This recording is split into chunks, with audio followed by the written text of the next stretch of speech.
by any means necessary. That is what they're saying today in Austin, Texas. Got a big win over Iowa State.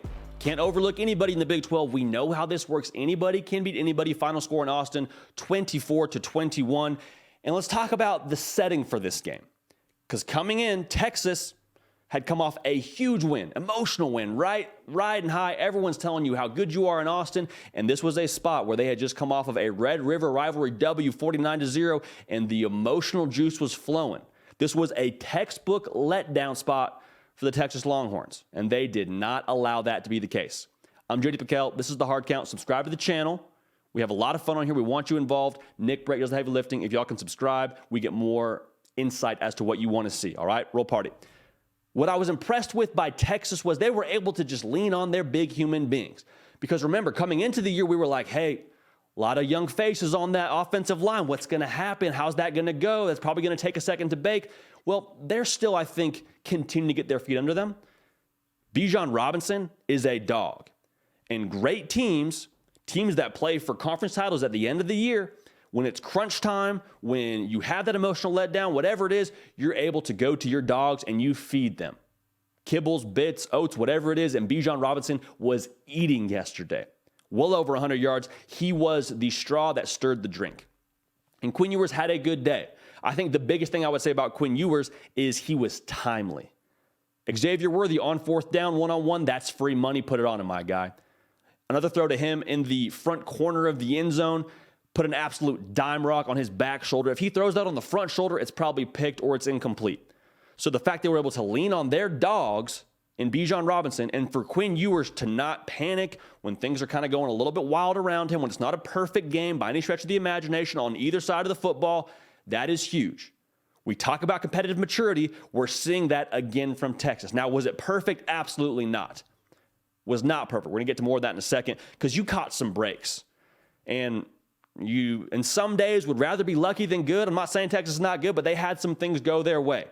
Talk about that drop at the end of the game from Hutchinson from Iowa State. That was huge. That allowed you to stay in the game. Now, to be fair, you also created some of your own luck.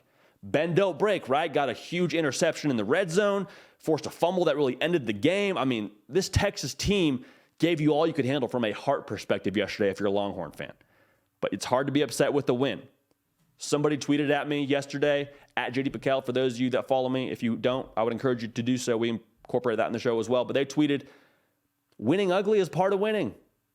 And I've been saying that about Texas for a really long time, about a lot of programs for a really long time, but we haven't seen Texas really been able to win ugly in a minute.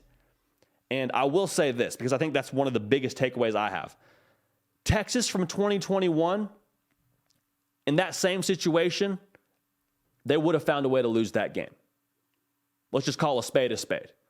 The culture wasn't solid enough. The team wasn't mature enough. I don't know if you had the weapons in place that you were able to utilize. You would have lost that game. And for Texas to be on the ropes in a huge emotional letdown spot, and they had some of that, don't get it twisted. There was still some emotional letdown, but to not let that be catastrophic, not let it be fatal. I continue to say it. We are seeing a new Texas team. Now, will that equate to winning out the rest of the way and playing for a Big 12 title? I don't know, but they control their own destiny. And the Big 12 is demolition derby style, gladiator, knockdown, drag out, fight to the death style this year. And Texas survives and advances another week. They got some tough tests in front of them still. Got to play TCU. They're going to be a tough out.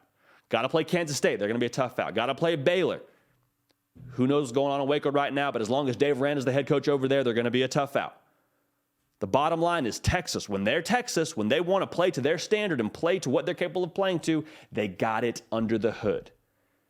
And outside of what they have under the hood yesterday, we saw some grit and some toughness that we haven't seen at Texas in a minute now. It's only year 2 under Sark, but what you saw yesterday, you got to be encouraged. Winning ugly is a part of winning. Never turn down a win. I'm JD Piquel. This has been The Hard Count. Nick Brake does the heavy lifting. You can help drive the show by subscribing to this channel. Listen, we go live here, 3 Central, 4 Eastern on Tuesdays and Thursdays. We go live, yes, the cameras are rolling, the mic's on, it's blast, but guess what else is going? The live chat. And we incorporate the live chat into this program. We say it all the time. We're the people's show. We would not be the people's show if we didn't include the people in the show. You feel me? So with that being said, join us then. Subscribe to the channel like I already mentioned. But until then, we're going to keep the party rolling, and we will see y'all next time. Hey y'all, thanks so much for watching. Subscribe to the channel here to make sure you don't miss an episode of The Hard Count. Also be sure to check out other videos on the On3 YouTube channel.